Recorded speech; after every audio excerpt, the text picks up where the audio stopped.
हरि दतुअन तुरे गइल एकवन बगिया ए हरि हरि हरि दतुअन तुरे गइल एकवन बगिया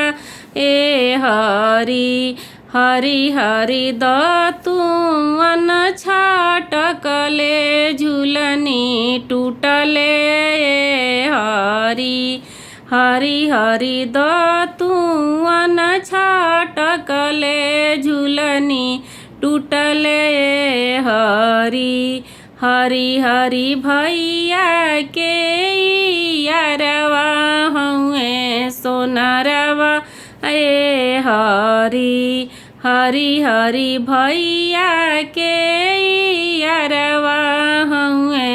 सोनारवा ए हरि हरि हरि उहे जोरी है झुलनी हमरो ए हरि हरि हरि उहे जोरी है झुलनी हमरो ए हरि।